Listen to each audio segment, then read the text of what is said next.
बाकी modify commands करेंगे। अगला कमांड इसमें हम करेंगे 3D एरे। हमने 2D में भी एरे किया था, दो तरह के एरे हैं, रेक्टेंगुलर और पोलर। तो जैसे मेरे पास ये एक ऑब्जेक्ट है,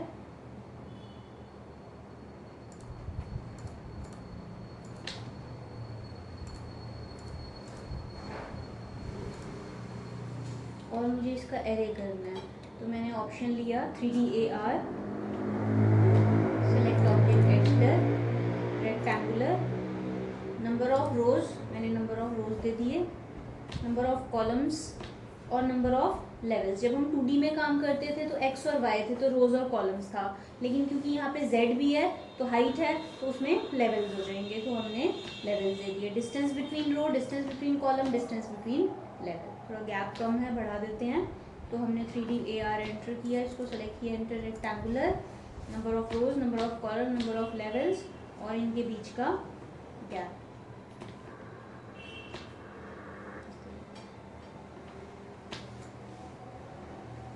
हाइट वाइज 3 लेवल का, तो बिल्कुल सिंपल है।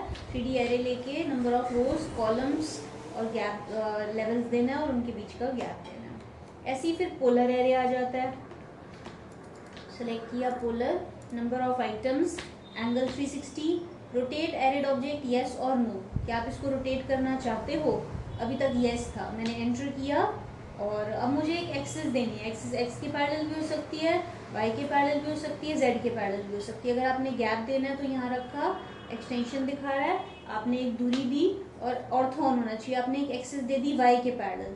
देखो इस तरीके से वाई के लॉन्ग एक एरे होता है। ऐसे ही 3D AR सेलेक्ट किया, polar, number of items, angle 360, rotate yes, और मैंने इस बार एक एक्सिस दे दी एक्स के पैरेलल, मैंने एक गैप दिया, तो ये एक्स के लॉन्ग। ऐसे ही जेड के लॉन्ग भी कर सकते हो आप, polar, number of items, angle 360, rotate yes, और मैंने एक एक्सिस दे दी इस बार जेड के पैरेलल। अभी मैंने रोटेट में यस दिया है, अगर मैं रोटेट में नो दूंगी तो ये रोटेट नहीं हो पाएगा। एंगल दिए 360, नो कर दिया और फिर मैंने एक एक्सिस दी, तो देखो ये रोटेट नहीं हो रहा, जैसे रखा था वैसी एरे हो जाएगा। तो ये इसमें एरे है, 3 रेक्टेंगुलर एरे और पोलर एरे। नेक्स्ट इसमें आ जाता है 3D रोटेट, शॉर्टकट है 3D RO। जैसे हमने 2D में भी रोटेट किया था, ऐसे यहाँ पे भी रोटेट है। तो मैंने सिंपल है 3D रोटेट, यहाँ से भी ले सकते हो आप 3D रोटेट या फिर 3D RO। इसको सेलेक्ट किया, एंटर, इसमें ये शेप बन के आ जाती है। आप जिस भी एक्सिस के क्लोज लेके जाएंगे वो एक्सिस हाईलाइट हो जाती है, आप उस एक्सिस को पिक कर लो। जैसे एक्स हाईलाइट हो रही है, मैंने एक्स को पिक कर लिया, अब देखो ये रोटेट कर रहा है, ऑर्थो ऑफ करेंगे तो इस तरीके से फ्रीली रोटेट होगा। और फिर मैंने एंगल दे दिया। ऐसे ही मैंने वाई को पिक किया, तो देखो ये वाई के लॉन्ग रोटेट कर रहा है, मैंने एक एंगल दे दिया। ऐसे ही मैंने जेड को पिक किया, तो ये जेड के लॉन्ग रोटेट कर रहा है और फिर मैंने एक एंगल दे दिया। ठीक है, आप इसमें इसकी कॉपी भी कर सकते हो। जैसे आपने एक एक्सिस दी, रोटेट कर रहा है, कॉपी ऑप्शन लेके और एक एंगल दे दो, तो अब देखो आपको दोनों ऑब्जेक्ट्स मिल गए, एक्चुअल ऑब्जेक्ट भी है और साथ में उसकी कॉपी भी मिल गई। तो ये ऑप्शन है इसमें 3D रोटेट, बिल्कुल सिंपल है, एक्सिस पिक करके एक एंगल दे दो बस। फिर 3D मूव आ जाता है। 3D शॉर्टकट के लिए 3D MO है, 3D MO, या फिर यहाँ से ले लो, इसको सेलेक्ट करो, एंटर, इसमें भी ये शेप आ जाती है। आप जिस भी एक्सिस के क्लोज लेके जाओगे वो हाईलाइट हो जाएगी, उसको पिक कर लो, भी उसी एक्सिस के लॉन्ग मूव करेगा, आप एक दूरी दे दो। ऐसी आपने वाई एक्सिस पिक करी तो ये वाई के लॉन्ग मूव कर रहा है, मैंने एक दूरी दे दी।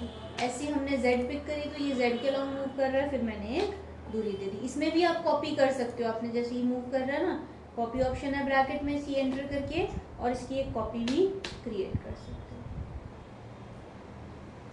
ठीक है, तो ये इसमें ऑप्शन है 3D मूव, सिंपल है ये भी, बिल्कुल एक्सिस पिक करके एक दूरी दे दो।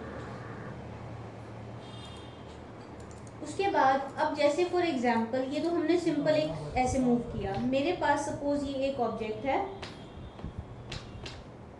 ठीक है, एक ये बॉक्स बनाया मैंने और यहाँ पे भी मैंने एक बॉक्स बना दिया। अब मुझे जो है ना इसको इसके सेंटर में रखना है।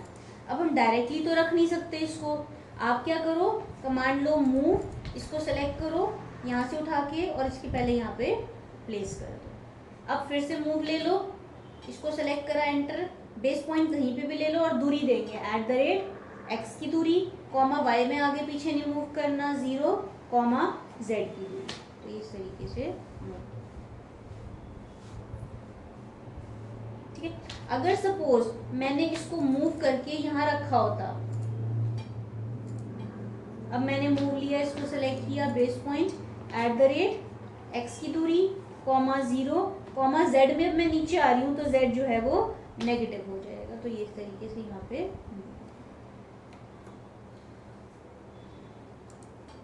एक और कमांड बताऊंगी, अलाइन।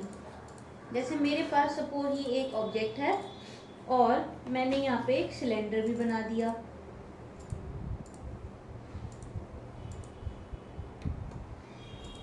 मुझे इस सिलेंडर को इस बॉक्स के ऊपर ऐसे रखना है, अभी तो ये ऐसे रखा हुआ है ना, मुझे इसको ऐसे रखना है और साथ ही साथ मुझे जो है इसको स्केल भी करना है। तो मुझे क्या करना पड़ेगा, पहले इसको रोटेट करना पड़ेगा, मूव करके वहां रखना पड़ेगा और फिर स्केल करना पड़ेगा। 3 कमांड्स यूज करने पड़ेंगे।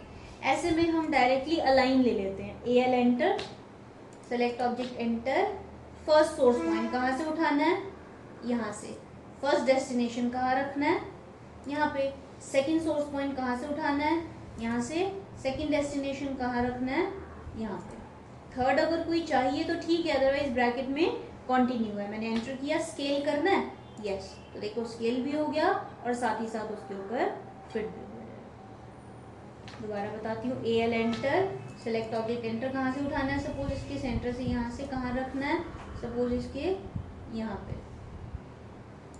फिर कहाँ से उठाना है, यहाँ से कहाँ रखना है, यहाँ पे, कंटिन्यू, स्केल करना है, यस, तो ये स्केल भी हो गया और उसके ऊपर फिट। अगर आप स्केल में नो करते ना तो ये सिर्फ फर्स्ट सोर्स से फर्स्ट डेस्टिनेशन मैच करेगा,